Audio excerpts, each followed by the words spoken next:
Shalom. Shalom. This Shalom. is the Sabbath Of the Most High. Only Again. 1 day a week, right, Josh? One Coming day to you. is the holy day. Excuse Go ahead, me. Josh. Go ahead. Good. Coming to you, too. From Jacksonville, Florida. That's right. We do thank and praise the Most High, Ahayah, bahashem, Yashayah, and the Holy Spirit, the Ruach Kodash. For this amazing opportunity to be on in front of you again on the Sabbath. There is a lot that can be said about the times we are in. We must understand that we are living in very spiritual times. It's very funny to me that people want us to believe there's no supernatural beyond the natural. Yet the same people who push this nonsense doctrine of evolution or natural selection, atheism, all at the top know there's a realm beyond this realm. And they are trying to tap into that realm using science. And we're going to show you how the days of Noah, are going to be revisited very soon.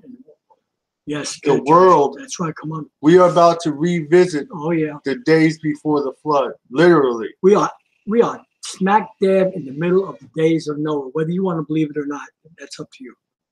If you read your Bible and you do your research, we're in the smack in the middle. And maybe even a little past that. Wouldn't you say that, guys? This is the book of Yashayah. This book was removed from the Bible. That's right. Show them again. Now, I don't want to talk that much about the fallen angels. What does that say? Hold on, Josh. Read it, Josh. The reference is what? Samuel, where? Luke, and where else? Timothy. That's where this book came from. The Old and New Testament. They took it out. Took it out.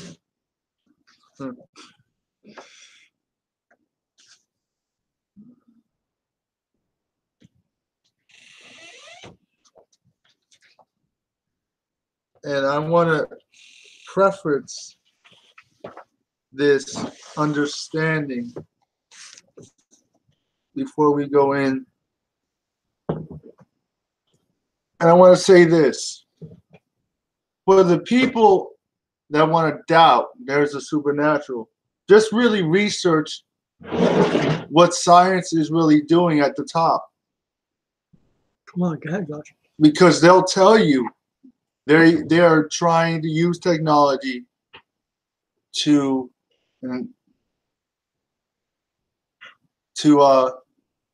break. Okay.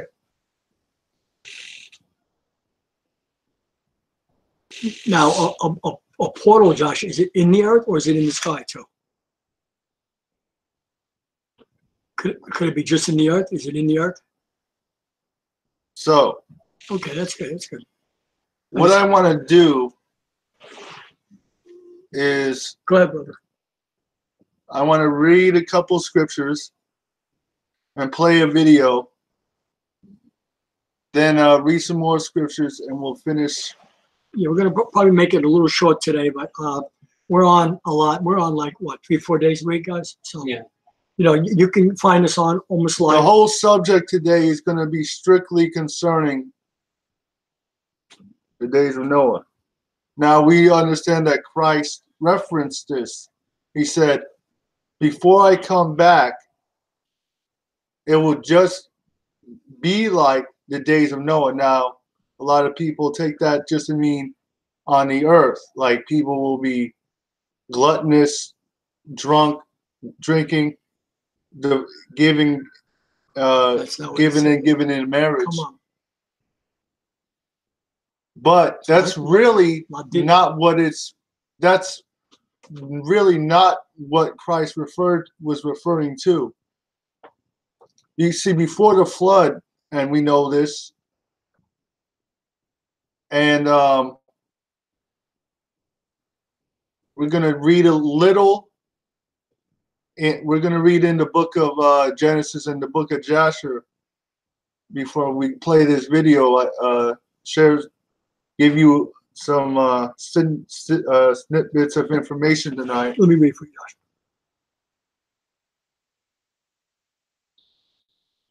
So, what is the end goal of science, and who really controls and funds science? We know that the bankers and the elite brotherhood, the Illuminati, fund science. That's right. So what is the end goal of these people who fund things? Because it's really the end goal that of the people who fund you that matters. You may not have the same goal as the people who fund you, but the money controls your end purpose ultimately. That's why people always say follow the money and you'll figure out what's wrong with things. Okay? So I want to touch briefly before we go into the video. I want to touch briefly on Genesis chapter 6. Go to Genesis 6. We've been hitting this pretty hard the last week or so. But this next thing I'm going to share really I think will definitely really explain it all. Okay?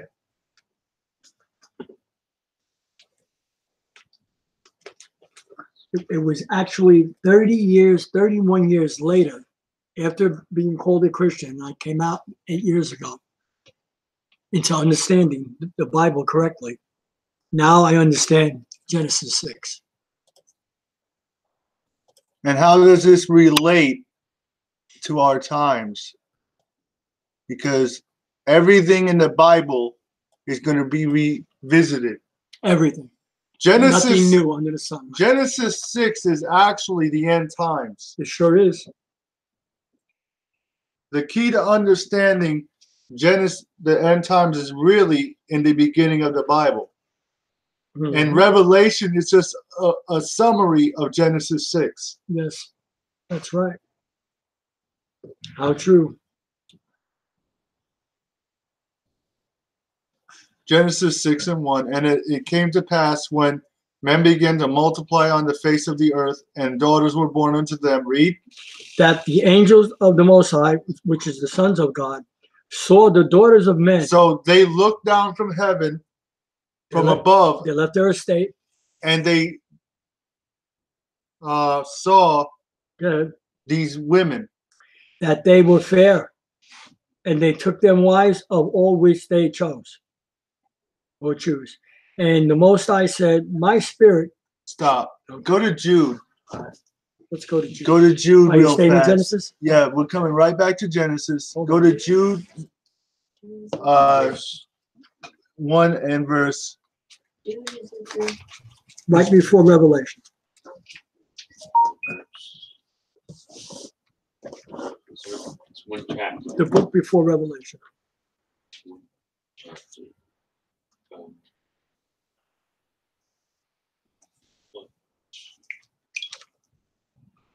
I swear, Josh. Just in the beginning of it, Josh. Jude 1 and verse. Jude 1.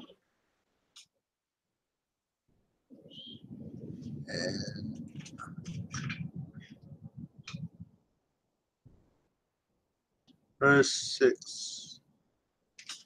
All right. Jude. This is a precept in verse 1, chapter 1, verse 6. Ready?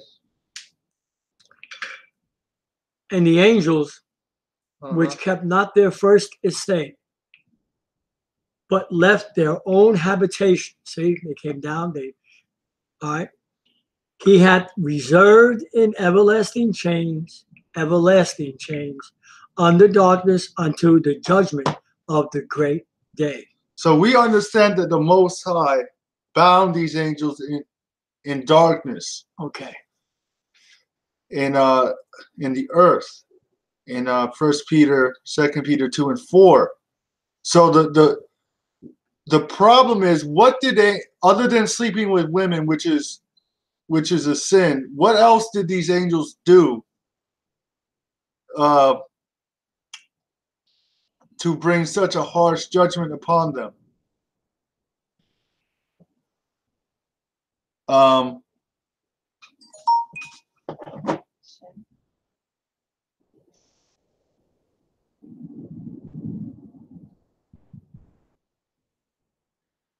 Read.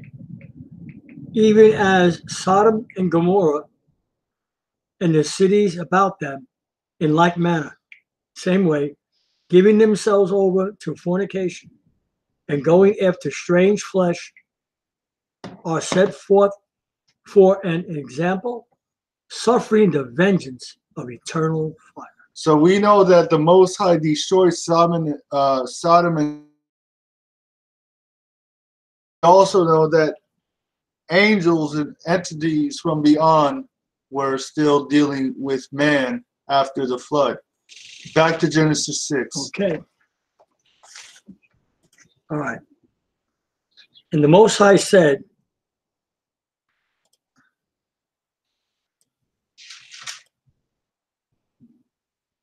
my spirit shall not always strive with man. So why did the Most High say, listen why he said this, break it down. that his spirit will not strive with man? Because due to the fact that angels were sleeping and cohabiting with women, there were very few people left for him to deal with in the spirit, right? Wow. In other words, the angels have so contaminated the DNA of man On the earth, that there were practically no one left with pure DNA. Come on. For that he also is flesh, yet his days shall be 120 years. There were giants in the earth in those days. So the giants are the offspring of the sons of God and mortal women. I believe it's going to be giants. They were going to be black giants. There were giants in the earth in those days, and also after that, when the sons of God, the angels of heaven, came in had sex, the daughters of men, and they bare children to them. The same became mighty men, giants, huge, which were of old, men of renown. Okay, so what was renowned about these people, these giants? Mankind began to go into the occult and worship the angels through the giants. That's where we get the different mythologies of the earth. Read. Okay.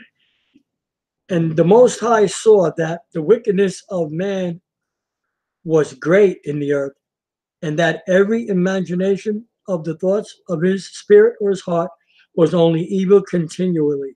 And it repented the Most High that he had made man. It repented him because very few people were actually left. He was sorry. All right. And it grieved him at his spirit, his heart. And you want me to read? And the Most High said, I will destroy man whom I have created from the face, the flat earth of the earth. So, in other words, so the Most High had to destroy people because the people that were being born during this time had mixed DNA, except Noah. That's why he saved Noah, because Noah still had that pure DNA from Adam. Okay. Yeah. So he had to destroy man. Read. For whom I have created from the face of the earth, both man and beast and creeping thing. and the fowls of the air, for it repented me that I have made them. Now, why the animals? Because they spliced them. They're doing the same thing today with animals. That's why we're in the days of Noah. But Noah found grace in the eyes of the Most High. Okay, so before we go into this video, I want to go into the book of Yashayah. Okay. And I asked my dad to start reading Genesis 11, Josh. at verse 32. 20. Okay. 23. 20. To here, right? 23. Oh, 20. 22. 22. All right. Okay, the book of Yashayah we showed you. And they all went before the king, and they told the king these words. So, go to 21 and All right. read from 21, and I'll tell you when to stop. And all the princes of Nimrod and his great men took counsel together, Put, Mizraim, Cush, and Canaan, and with their families. And they said to each other, come, let us build ourselves a city, and in it a strong tower, and its top reaching heaven. So they understood that the earth was, heaven was right above them, and they had to build a tower eventually. And we're going to learn why the purpose of the Tower of Babel was. Read. And we will make ourselves famed.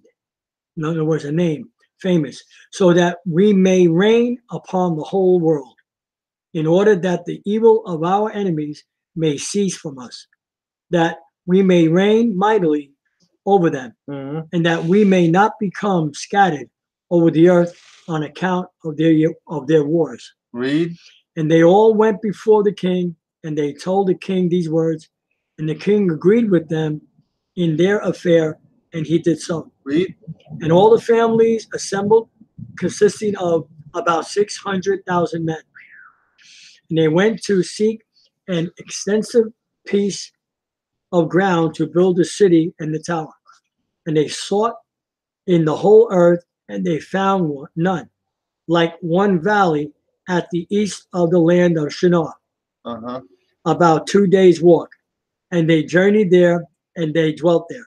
Read. And they began to make bricks and burn fires to build the city and the tower, and that they had imagined to complete. And the building of the tower was unto them a transgression and a sin. And they began to build it, and which they were building against the most high power of heaven. So they understood that they were building this tower to get to do something against the Most High God of heaven. So science at its top works to rebuild the Tower of Babel. Come on. Read. They imagined in their hearts to war against him, also to ascend into heaven. Ascend into heaven. So Lucifer. They were trying to put Isaiah. Satan back in heaven. Wow. Go ahead, Josh. And all these people and all the families divided themselves in 3 parts. The first said, we will ascend into heaven and fight against him. The second said, we will ascend to heaven and place our own gods there and serve them. So, wow. The whole purpose, this whole purpose of this technology or this tower was to bring the entities from the earth and place them back in heaven. Wow. So that's good. That's it? Okay. So now what I want to do. So, Josh, so our viewers hear me right. It's going to be gods then. It's going to be some kind of gods that they worship then. So that they were trying to get to. What I want to do is I want to share some of this video, then we'll read a couple more scriptures, We're going to stay on this subject for the whole lesson. So,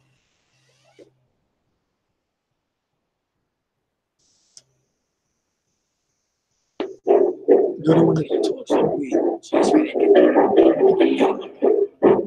Because your eyes, you need to break your eyes. Look at this. You check this out now. This is real. This is really going on.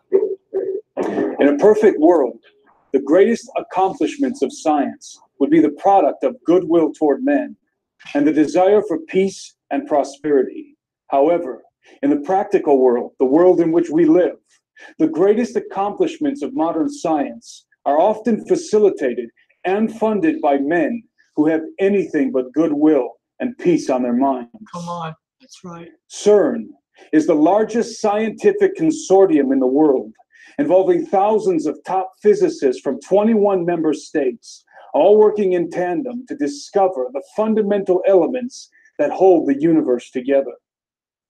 While this admitted objective of CERN seems innocent enough and even laudable in a sense, there are deep concerns about potential unintended consequences and probable occult intentions. There is no question that the scientists working at CERN hope to open a dimensional doorway. The real question... all right. So the question is, what does all this satanic stuff have to do with science? And as you heard the man just say, they're trying to open a doorway with this technology, like they did in Genesis 11 with the Tower of Babel. Nimrod, that's right. And Revelation 9, the key to the bottomless pit. Is what is the something that might come through when they do? Welcome to the WTF Files, the ultimate aim of all science, to penetrate the unknown. The greatest mystery is right here, right under our feet.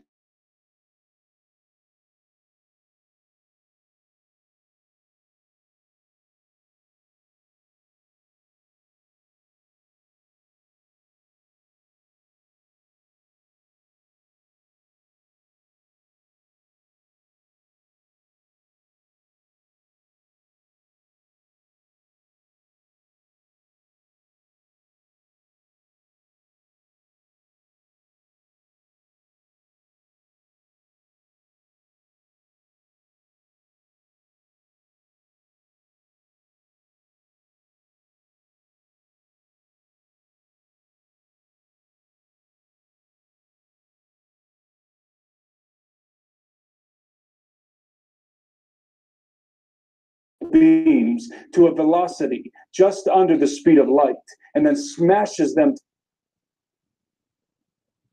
together in particle detector chains in order to break apart the nuclei and unloose the subatomic secrets of matter. At full power, the LHC produces roughly 600 million collisions per second, creating fleeting, minuscule atomic explosions up to 1 million times hotter than the interior of the sun. The data collected from these collisions is processed by the worldwide LHC computing grid, one of the most extensive and powerful computing grids on the planet. The grid, as it is known, builds on the technology of the World Wide Web, which was invented at CERN in 1989. After the devastating detonations of Fat Man and Little Boy over Nagasaki and Hiroshima at the end of World War II, mankind was irrevocably thrust into the atomic age. In accordance with the inevitability thesis, which posits that once a technology is introduced into society, what follows is the inevitable development of that technology. The scientific community, impelled by military interests around the globe, became obsessed with the idea of harnessing the power of the mighty atom and unraveling the very fabric of physical reality at the subatomic level. In many cases, the most groundbreaking technological advancements, such as in the case of jet propulsion, rocket science, and nuclear fission, have been intentionally directed by incredibly malevolent individuals for dark and dangerous purposes. Scientists are rarely the evil villains scheming sinister plots in secret laboratories that Hollywood is often portrayed, with a few glaring exceptions, of course, and are usually zealously dedicated to their particular field of study with noble or benign intentions at heart.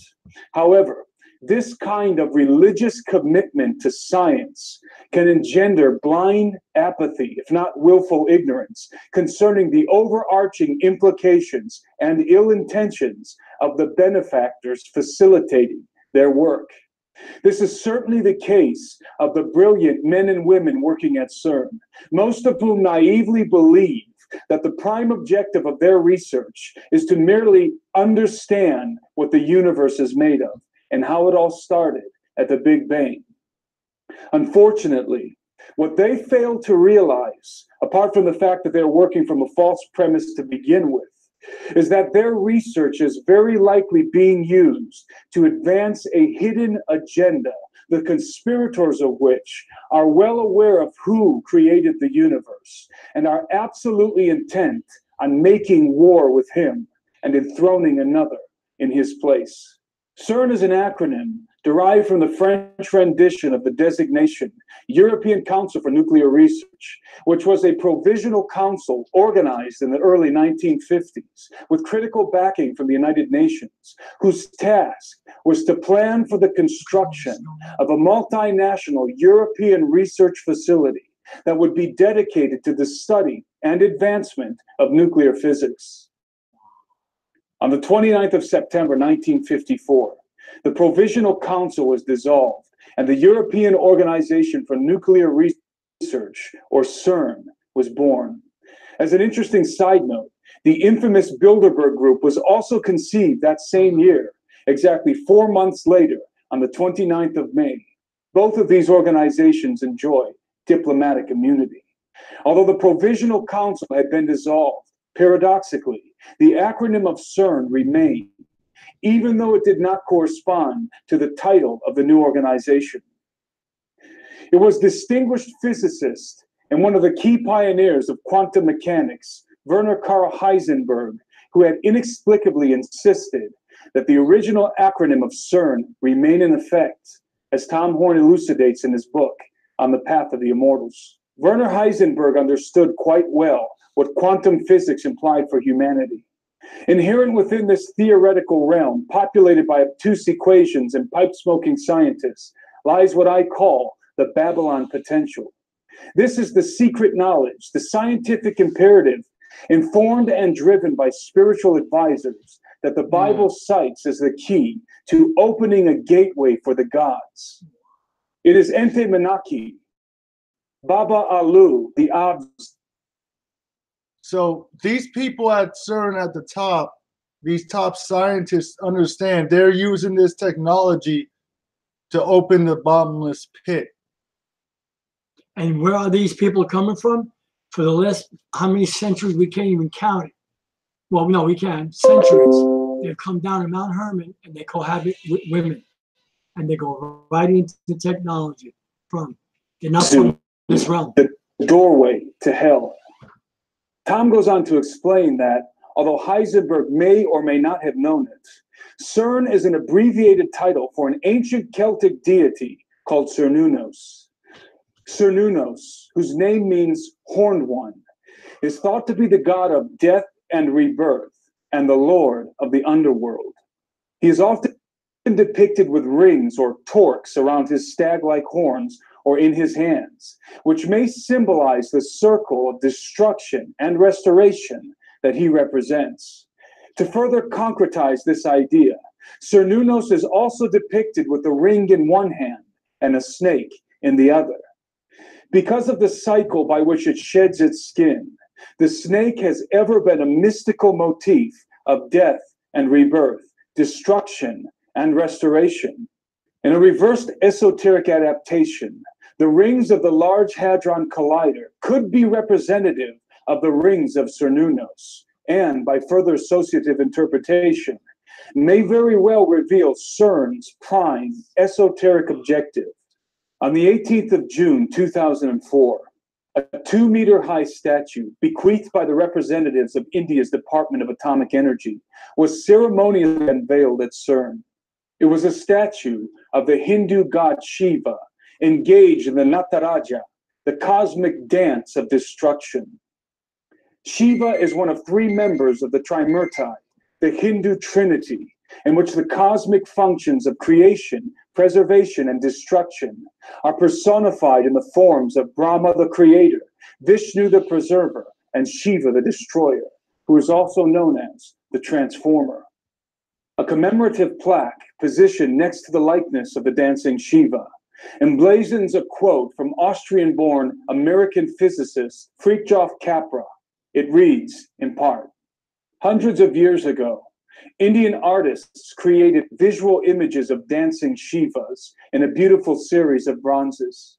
In our time, physicists have used the most advanced technology to portray the patterns of the cosmic dance.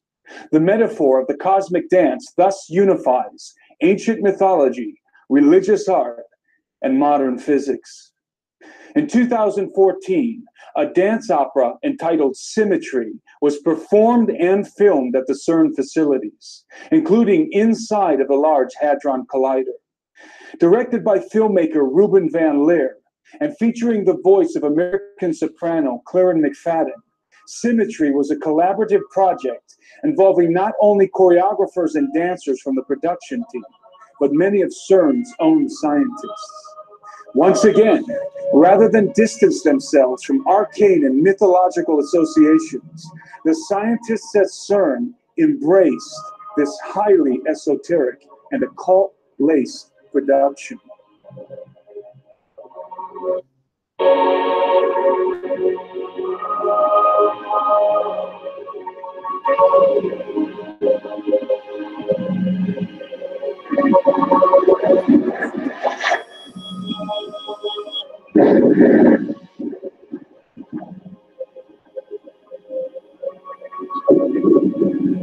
One could spend hours breaking down all of the deliberate esoteric insinuations in the trailer for the film alone.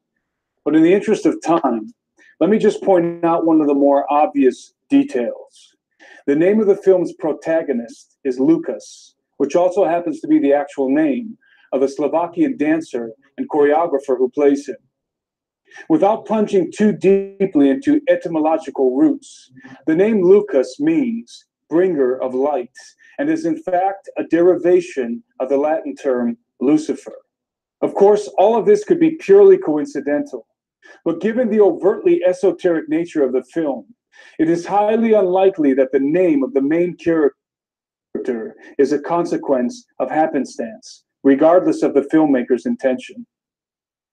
The truth is that the occult, art, and science have always been fundamentally entwined. The natural synthesis or symmetry that binds them is perhaps best illustrated in one man, Sir Francis Bacon. Say something like that, Ned. All right. We are really exploiting, this to our viewers, to let all of us know where we really are in time. We are in the most exciting but yet frightening times. Now, not frightening to the ones who have truth, that know their Bible. And I'm hoping and I'm praying for many people who are in religion, especially Christianity, that they would see the truth and come out of this religion they're in and find truth in their lives. Because, folks, it's not going to be long. President Trump has warned the world already that he's going to force, not mandatory, but not right away, but right now, there are people in America, all over America and Europe, taking the biometric chip in their hand. Those people are gone. They're gone. Once you take that in your hand, you're finished. So now it's going to come mandatory. You're going to have to take it. So we are in exciting times, knowing that the Most High is going to destroy this world, and he's going to come back and destroy all religion. And I'm saying this to Hindu, Muslim, you name it. Every religion on this earth has shamed his name. So be aware, do your research, and please, keep in tune with the Most High. Now more than ever in your life, you better have a prayer life. You better start a prayer life, and it better be right. Because without a prayer life, you're not gonna withstand the times that are coming, and you will give in to the chip. Okay, Josh. So I want to go.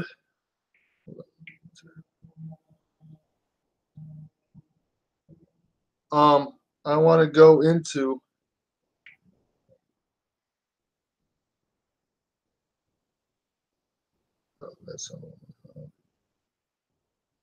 Remember where you left off, Josh. And hopefully the Most High gives us another day. We'll continue this tomorrow or Monday. We like to take a day off. Today's really the rest day and Friday, so sometimes Sunday we take off or we go on, or we should be back on Monday, Tuesday, Wednesday.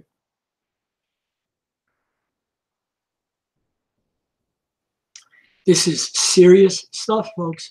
Serious stuff. This government does not love anyone. I'm telling you now, your vote does not matter. The more you vote for Satan and his demons in this world, you give Satan power over you and your family. You don't have to vote. That is not your duty. Don't listen to that. That's not your Christian duty. That's a lie. You don't have to vote. That is not your duty. All at the top. So, Josh will be here in a second. We're right here. We're just waiting for him to do something here. And we're just really happy that we have the viewers we have. And I know there's thousands of viewers that are listening to us, and we're hoping and praying that you're getting something out of our ministry. So please send any kind of donation you can to josh.lavio@gmail.com. Mm-hmm. We really need your support.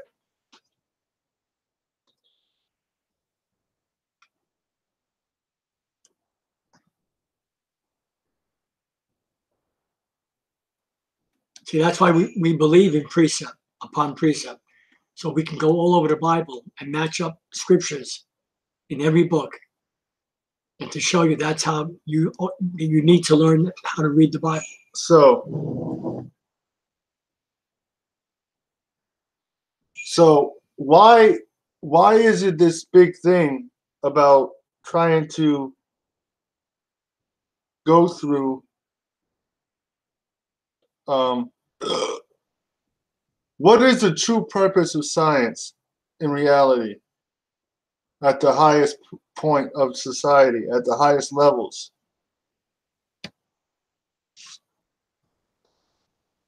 I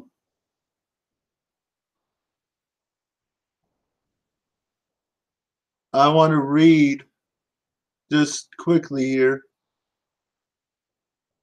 in Enoch 15 verse 3. Wherefore ye have left a high and holy heaven, and lain with women, and defiled yourself with the daughters of men, and taken to yourselves wives, and done like the children of the earth, and begotten giants as your sons, and offspring of giants. And though ye were holy, spiritual, living the eternal life, you have defiled yourself with the blood of women, and have begotten children with the blood of flesh. And as the children of men have flesh, have lusted after flesh and blood, and as they also do who die and perish. Therefore I have given you wives, that you may be impregnate them and beget children by them, that there might be nothing wanting to you on earth. Wherefore you were formerly spiritual beings, spiritual, living the eternal life, and for the heaven is for the heaven of them in heaven is their dwelling. But now the giants which were produced from the spirits of flesh shall be called evil spirits upon the earth. So that's what you're seeing now. Everything that's evil going we are on. seeing the manifestation, literally. So she murdered. You know where you live, Jacksonville? These are not sick people just going around killing people. That's not what's happening. You want to listen to your law enforcement and believe that, and your doctors, you go ahead.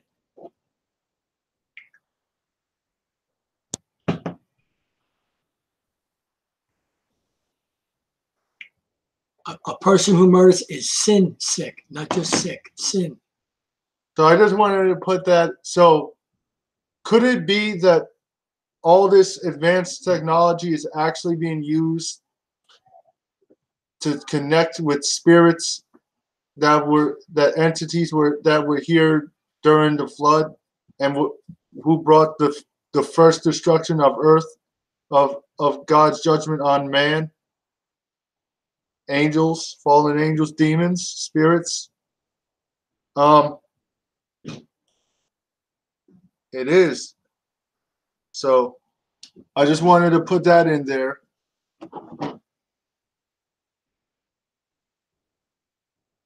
Okay. Yeah. So I want to go back. It's 20. 12, 10, 10. It's 2:30. What time is it? 2:30. 2:30? Or 3:30? 2:30. I don't know if I'm going to go out anymore. I'll wait till tomorrow morning. Bacon, who is widely considered to be the father of modern science and the primary proponent of the scientific method, which is the very underpinning of CERN, was himself an occultist, artist, and scientist. In fact, there is reason to believe that Francis Bacon is the true face behind the dubious mask of William Shakespeare. There is, in truth, no incongruity between the material and the metaphysical world, the physical and the spiritual. They are merely two sides of the same coin, both essential parts of the whole. So he just basically said the spiritual realm and the physical realm are the same. So scientists know there's a God and there's a devil. There's no such thing as atheism. Okay, and I'll mention that a little more in my closing comments. When one penetrates deeply enough into what we call physics, one discovers, inevitably, the veil that separates these two realities. Occultists have always been aware of this fact. Even to Francis Bacon and his scientific contemporaries, many of whom were members of the mystery schools, deciphering the mechanisms of the material world was but the means to a far more important objective: to make contact with the entities lurking on the other side of the veil. This veil is often described as an incongruity between the material and the metaphysical world, the physical and the spiritual. They are merely two sides of the same coin, both essential parts of the whole. When one penetrates deeply enough into what we call physics, one discovers, inevitably, the veil that separates these two realities. Occultists have always been aware of this fact. Even to Francis Bacon and his scientific contemporaries, many of whom were members of the mystery schools, deciphering the mechanisms of the material world was but the means to a far more important objective: to make contact with the entities lurking on the other side of the veil. This veil is often described as a dimensional doorway that allows access into realms beyond the perceivable world.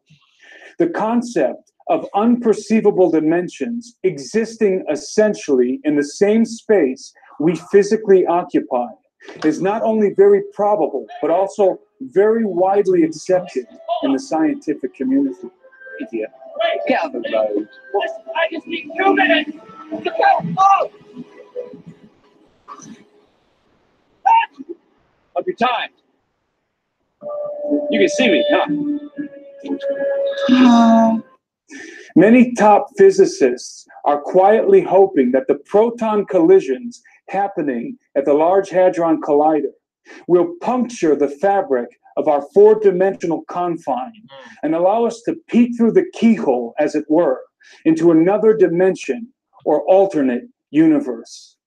Sergio Bertolucci, Director for Research and Scientific Computing at CERN, made the following curious statement.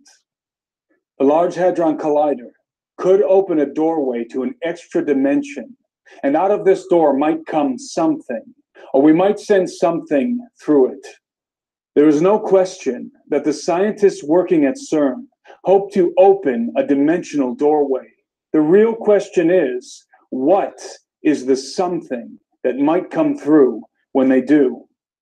Of course, for the particle physicists, the answer is simple.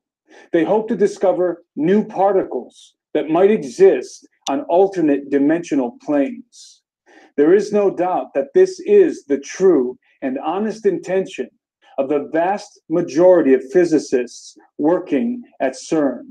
The problem is, as previously illustrated, that scientists, despite their best intentions, have always been little more than expendable tools in the hands of their benefactors. The pinnacle of science, for its elite occult practitioners, is not discovery, but contact. There are many indications that the power players of our world, including the Vatican, are preparing to make contact with the gods of the old world. Although I have not been able to confirm the validity of the following pictures, it appears that transparent panels containing arcane texts were photographed inside the CERN facilities by a group of Portuguese students from the Santa Cecilia Music Academy.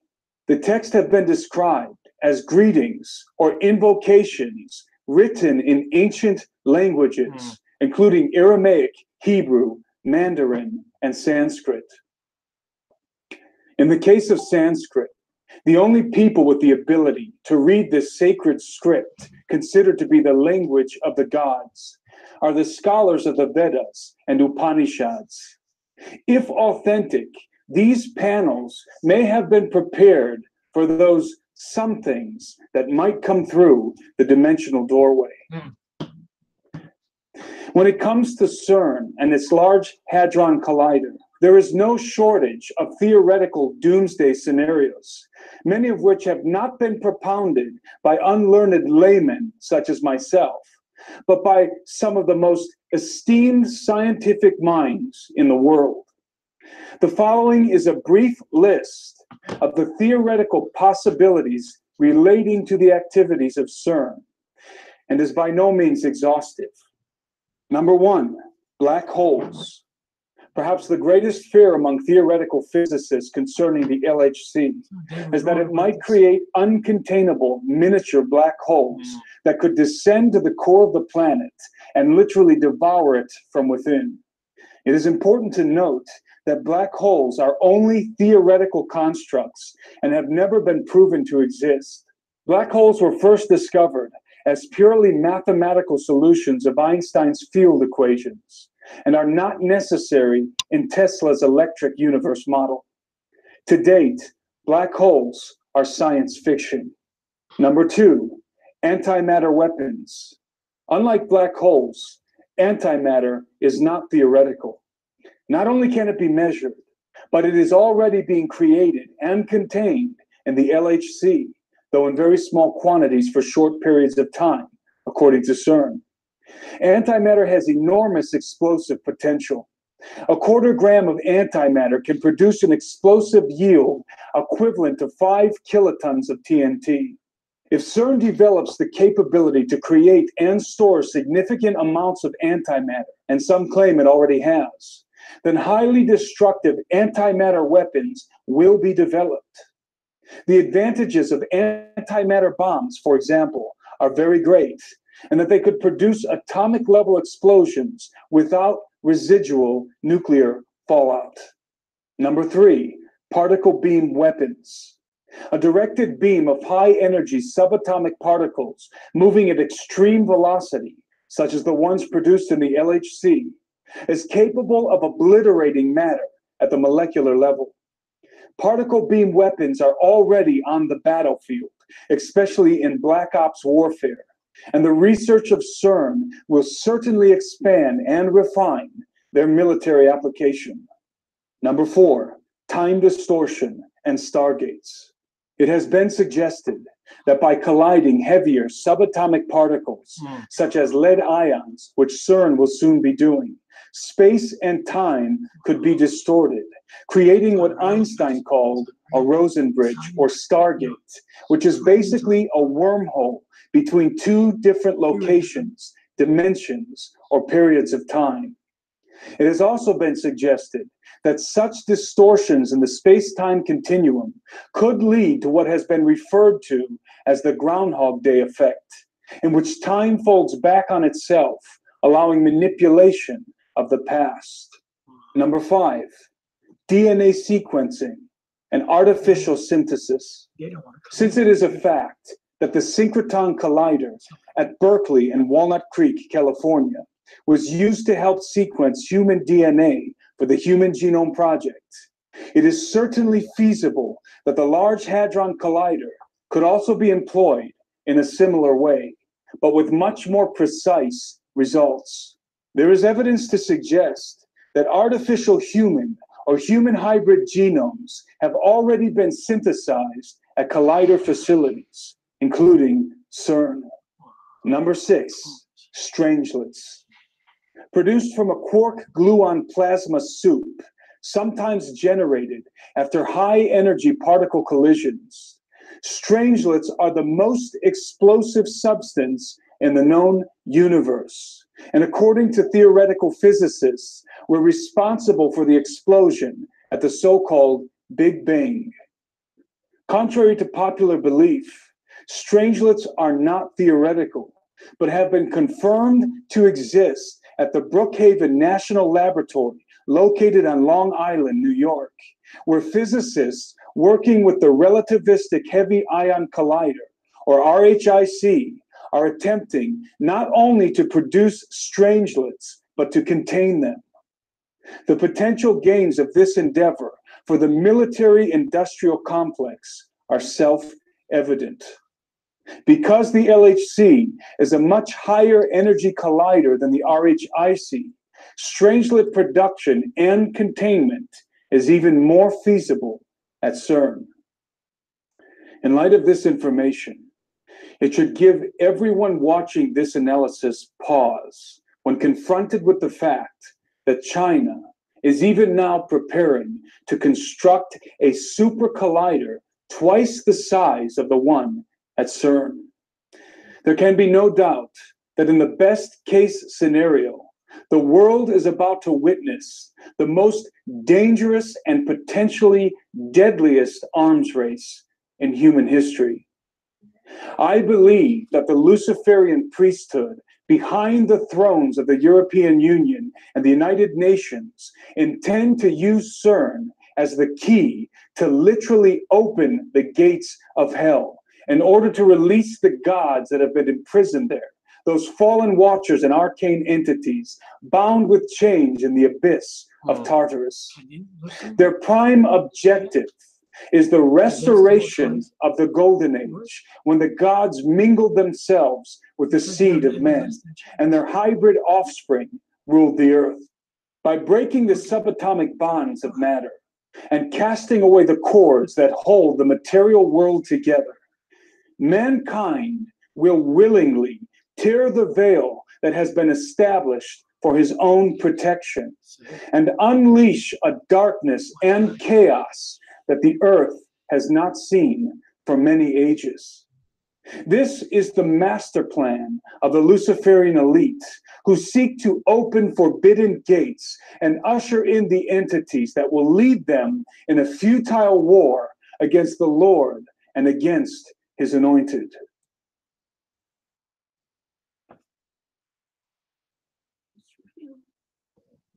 Yeah, but don't be fooled by that picture. Christ is black. I know. Amen. But what he's I know. saying is Yeah, it's real. okay. It's all right. So if you read in Revelation 9,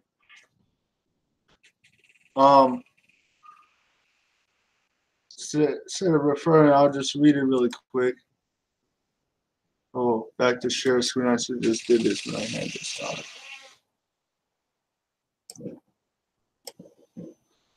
And I'll close with this and make a couple comments. So before I read Revelation 9,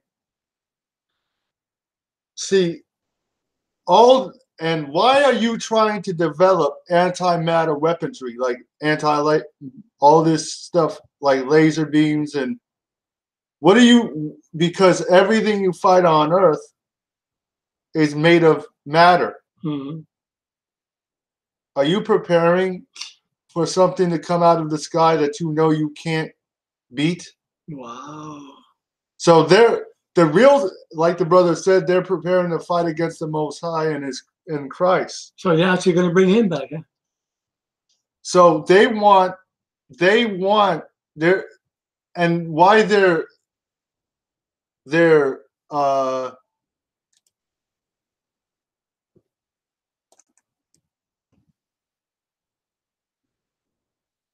and the fifth angel sounded, and I saw a star fall from heaven and unto the earth, and to him was given the keys to the bottomless pit, or Tartarus. This is a fallen angel. And he opened the bottomless pit, and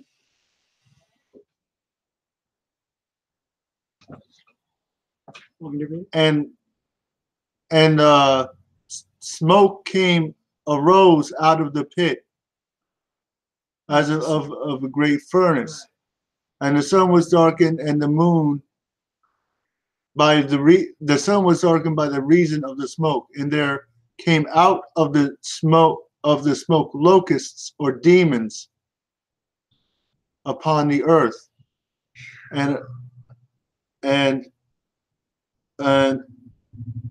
unto them were given power as scorpions have power, and their command, and it was commanded them that they should not hurt the grass of the earth, neither the green thing. Verse 7. And the shape of the locust was like unto horses prepared to battle. So these demons, now this is describing the demons, or or some may say the technology that they're developing. Right? Mm-hmm.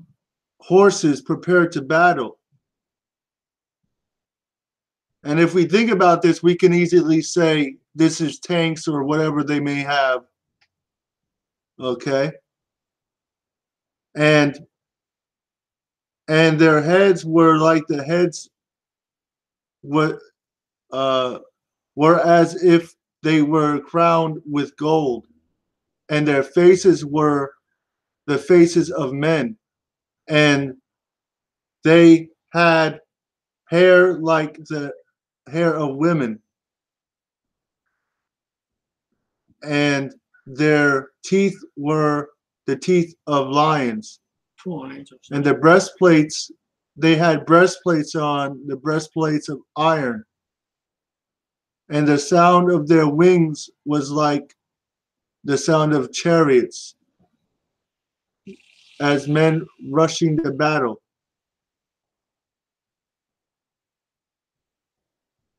So they're going to use men.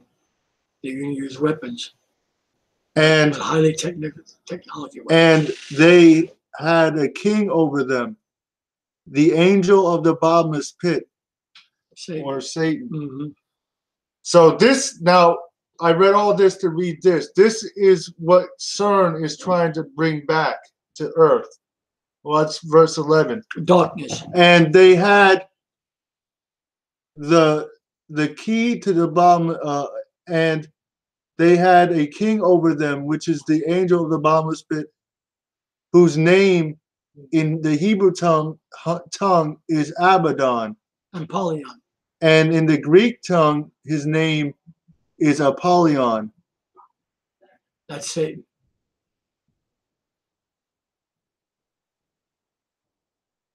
Right. Wow. So this is what is going to be released by CERN. CERN is the key, as we heard from the brother, the man that was presenting the information. One of the head scientists back in the 50s said that CERN is being used to punch through a veil in the earth. So the question is, when the Most High made the earth, he must have designed something in this realm to hold back Satan, or to prevent him, or prevent demons from coming into this realm as they would like. So when he cast the angels into outer darkness, they knew that they had to eventually reveal technology to the people that would serve them on earth, that would allow them to break that veil that the Most High bound them behind, so they can come back and recreate the days of Noah. Wow. Wow. The days of Noah revisited. Awesome. And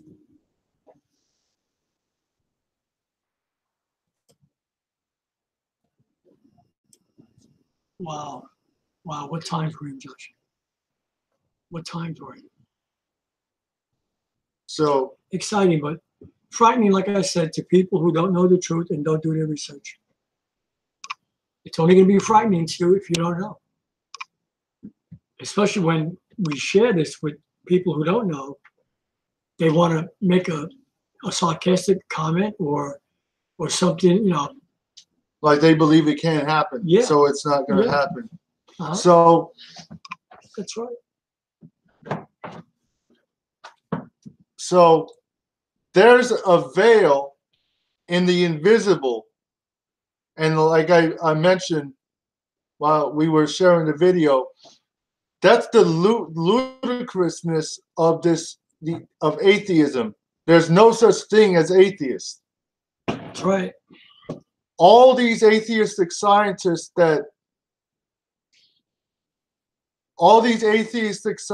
know there's a supernatural.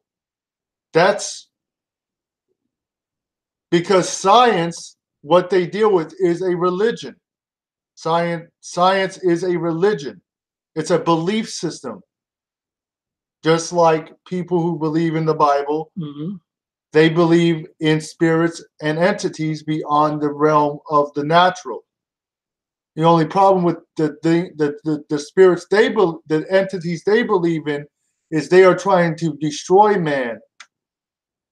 That's why they try to make everyone believe that these entities are good by making superhero movies, making you think these entities are coming down to save you. That's right, like Superman, Batman, all kinds of Uh-huh. superheroes. Uh-huh. These are demons. They're getting you ready. They're For getting the what world ready. they're gonna bring out of CERN. Mm-hmm. Again, there's no such thing as atheism. All these so-called atheists believe in the supernatural. Excuse me. That's the more advanced science gets, that's why science talks about quantum mechanics or things beyond the realm of the physical. So physics is actually the study of the supernatural. Really, because that's what they're ultimately using physics to study. That's right, brother. That's right. Or using physics to bring back into the physical. Wow. Think about it. When you play with that realm, boy. So I we hope you have blessed. a blessed Sabbath and Yes. Shalom. Shalom.